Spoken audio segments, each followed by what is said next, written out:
আসসালামু আলাইকুম রহমতুল্লাহি ওবরকাতুহু। সম্মানিত দর্শক, বাংলাদেশের রাজনীতিতে স্মরণকালের ভয়াবহ জটিলতা শুরু হয়েছে। একটি ঘটনার সঙ্গে অন্য ঘটনা, একটি প্রেক্ষাপটের সঙ্গে অন্য প্রেক্ষাপট, একটি অপরাধের সঙ্গে অন্য অপরাধ, একটি সমস্যার সঙ্গে অন্য একটি সমস্যা, একেবারে ডালে চালে সেদ্ধ হয়ে এমনভাবে খিচুড়িতে পরিণত হয়েছে। আপনি ইচ্ছে করলে এখান থেকে পানি আলাদা করতে পারবেন না, চাল আলাদা করতে পারবেন না, ডাল আলাদা করতে পারবেন না। তদ্রূপ আমাদের পুরো বাংলাদেশের যে সার্বিক পরিস্থিতি, সেই পরিস্থিতি রীতিমতো জগা খিচুড়িতে পরিণত হয়েছে। আর যখন এইরকম একটা পরিবেশ পরিস্থিতি তৈরি হয়, তখন সেখানে যা হয়, সুবিধাবাদী যারা গ্রুপ রয়েছে, ধান্দাবাজ যারা গ্রুপ রয়েছে, তারা ভীষণ রকম আনন্দে উদ্বেলিত থাকে। সমাজে যারা ভদ্রলোক, সম্ভ্রান্ত এবং মধ্যবিত্ত শ্রেণী, তারা মারাত্মক বিপদ এবং বিপত্তির মধ্যে থাকে। সাধারণ মানুষ, তাদের জীবনে ত্রাহি ত্রাহি অবস্থা তৈরি হয় এবং এর ফলে সকলের যে কাজ করার ক্ষমতা, ঘুমানোর ক্ষমতা, বিনোদনের ক্ষমতা, বেঁচে থাকার ক্ষমতা, এটা নষ্ট হয়ে যায়। এমনকি যুদ্ধের মধ্যে যে উদ্দীপনা থাকে, এখন ইসরায়েল এবং ইরানে যুদ্ধ হচ্ছে, তো সেখানে ইসরায়েল এবং ইরানের যারা জনগণ, তারা তাদের 5টি ইন্দ্রিয়র সর্বোচ্চ সতর্কতা নিয়ে বেঁচে থাকার লড়াই করছে, পালানোর চেষ্টা করছে, প্রতিপক্ষের সঙ্গে যুদ্ধ করার জন্য চেষ্টা করছে। কিন্তু বাংলাদেশে যে অবস্থা হচ্ছে, সেখানে মন ভার হয়ে যাচ্ছে, মস্তিষ্ক দুর্বল হয়ে যাচ্ছে এবং কাজ করার ক্ষমতা, খাবারের ক্ষমতা, এই জিনিসগুলো কমে যাচ্ছে। ফলে দেখুন, জিডিপি, আমাদের যে সারা দেশের যে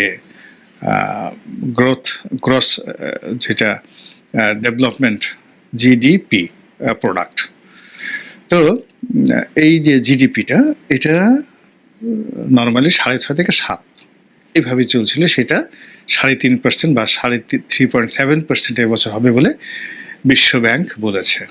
ইন 1974 যখন বাংলাদেশে দুর্ভিক্ষ চলছিল, তখনও জিডিপি ছিল 6.5।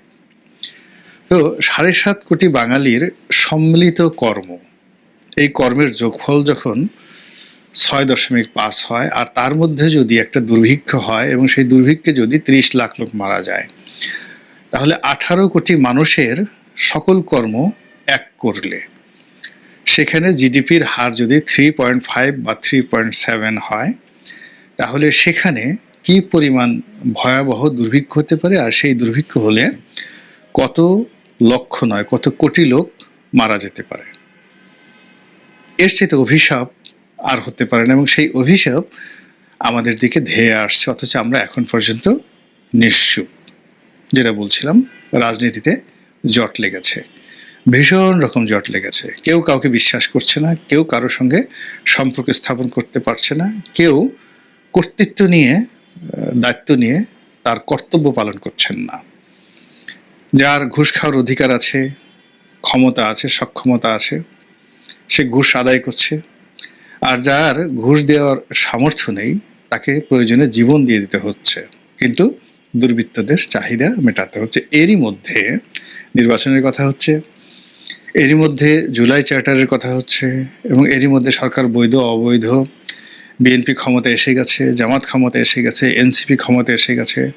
অনেকে মন্ত্রী, এমপি, প্রধানমন্ত্রী হওয়ার জন্য যে দৌড় শুরু করেছেন, তার আগে দেশ বিদেশ থেকে তারা স্যুট, টাই, কোট তৈরি করেছেন। কিন্তু আমাদের জাতীয় জীবনে যে সমস্যাগুলো, আকাশের সমস্যা, যেমন ঝড়, বৃষ্টি, বন্যা, এইগুলোর পূর্বাভাসে আপনি দেখেন যে সামনের 6-7টা মাস কিন্তু ভালো যাবে না। আমাদের যে ফসল উৎপন্ন করার ক্ষমতা, অথবা ইরান এবং ইসরায়েলের যে যুদ্ধ, সেই যুদ্ধের ফলে আমাদের তেল আমদানিতে, এলএনজি আমদানিতে কি পরিমাণ বাধা সৃষ্টি হতে পারে, সেটা নিয়ে কিন্তু আমরা ভাবছি না।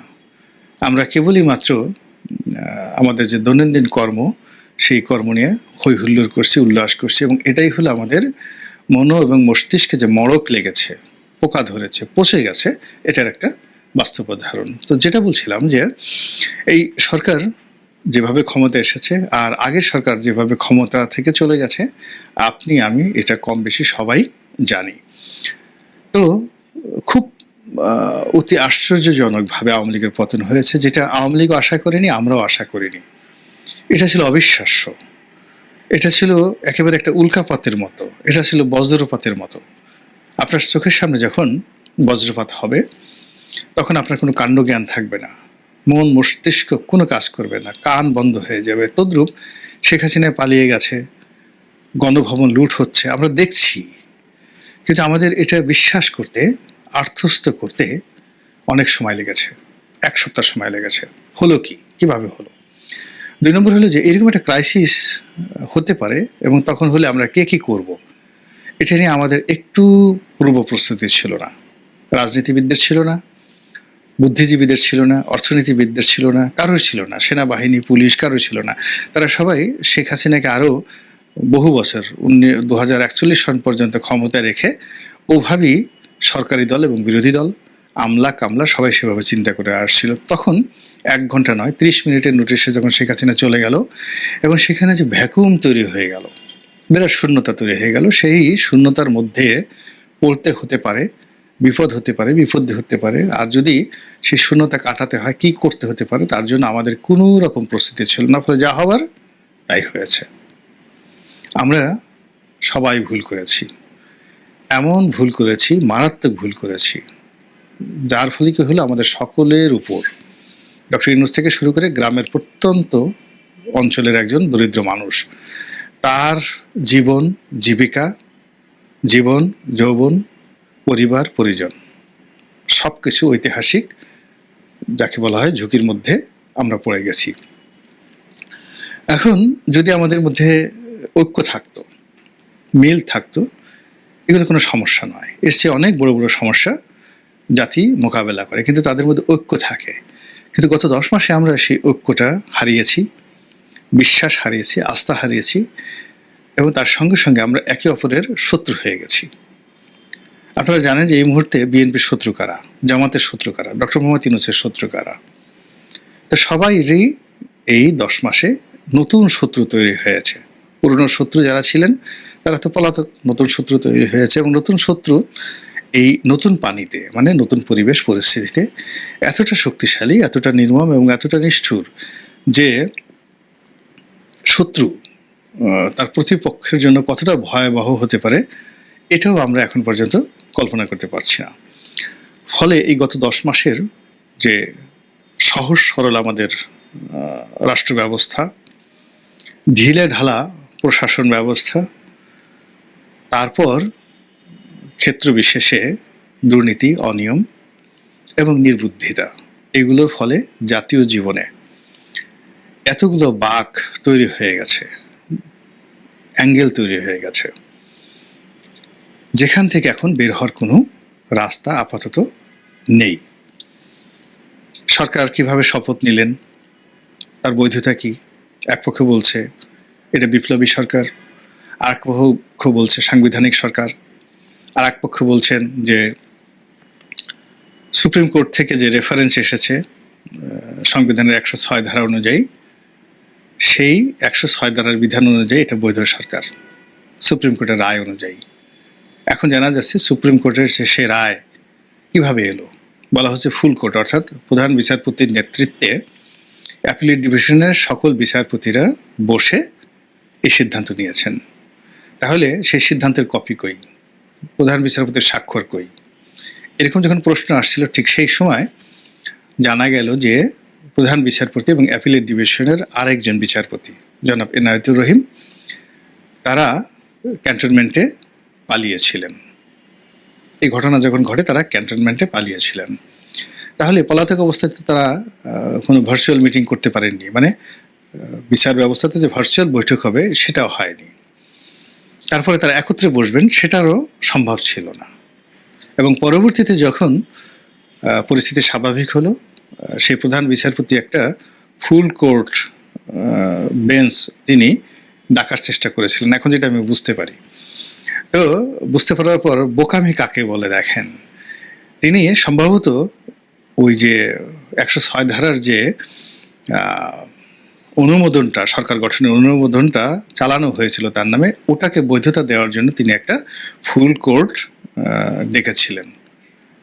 তো সেটা তিনি যেদিন ডেকেছিলেন ওই দিন প্রতিপক্ষ তাকে ভয় পেয়ে গেল এবং তাকে ওই দিনই পদত্যাগ করতে হবে, সুপ্রিম কোর্ট ঘেরাও করা হলো। ফলে তিনি পদত্যাগ করলেন, আর পদত্যাগ করার সাথে সাথে ওই যে তাকে কেন্দ্র করে যে 106 ধারা অনুযায়ী, 6 অনুচ্ছেদ অনুযায়ী যে সরকারের একটা বৈধতা নিয়ে সুপ্রিম কোর্টের যে রায়টির কথা বলা হয়েছিল, সেটি এখন কোন অবস্থায় আছে, আদৌ হয়েছে কিনা, কি হয়েছে, পুরোটাই ঝুলে গেছে। আচ্ছা, তো সরকারের যারা সমর্থক ঘনিষ্ঠজন তারা এই জিনিসটা বুঝতে পেরেছেন।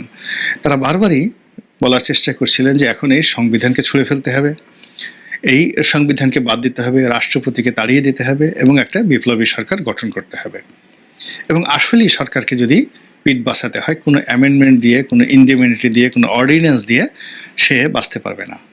তাকে অ্যাবসলিউটলি সেই যাকে বলা হয় একটা বিপ্লবী সরকারে যেতে হবে, যেটা এই জুলাই চার্টারের মাধ্যমে হতে পারে। এখন সেই জুলাই চার্টারের কথা খুব সিরিয়াসলি সরকার ভাবছে এবং তৈরি করা হচ্ছে, যেটাকে জুলাই সনদ বলা হবে।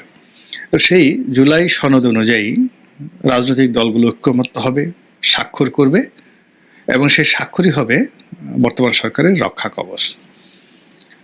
এবং সেই জুলাই চার্টারে যদি রাজনৈতিক দলগুলো স্বাক্ষর করে, সঙ্গে সঙ্গে বর্তমান ইউনূস সরকারটা একটা বিপ্লবী সরকার পরিণত হবে এবং একটা বিপ্লবী সরকার, তার কোনো আইন নাই, কানুন নাই, সে যা ইচ্ছে তাই করতে পারবে, just like a Fidel Castro যেভাবে তার দেশ চালিয়েছে নেবেন। এরকম একটা বিপ্লবী সরকার হতে যাচ্ছে এবং সেটা এই সামনের জুলাই মাসে এইভাবেই এগুচ্ছে। এখন এই যে জুন মাসের আজকের দিন থেকে জুলাই পর্যন্ত যেদিন চার্টার ঘোষণা করবে, এই সময়টিতে বিএনপি বিপ্লব করতে পারে, জামাত মতদ্বৈততা করতে পারে, তারপরে সচিবালয়ে বিএনপিপন্থী কর্মকর্তারা আন্দোলন করছে, তারপর জাতীয় রাজস্ব বোর্ডে আন্দোলন চলছে, দক্ষিণ সিটি কর্পোরেশনে মেয়র ঘোষণা করা হয়েছে এরশাদকে নিজে নিজে। সব মিলিয়ে যে একটা অবস্থা, সেই অবস্থা থেকে বাঁচার জন্য ডক্টর মোহাম্মদ ইউনূস তার প্রজ্ঞা, মেধা, যোগ্যতা খাটিয়ে জনাব তারেক রহমানকে ম্যানেজ করে ফেলেছেন।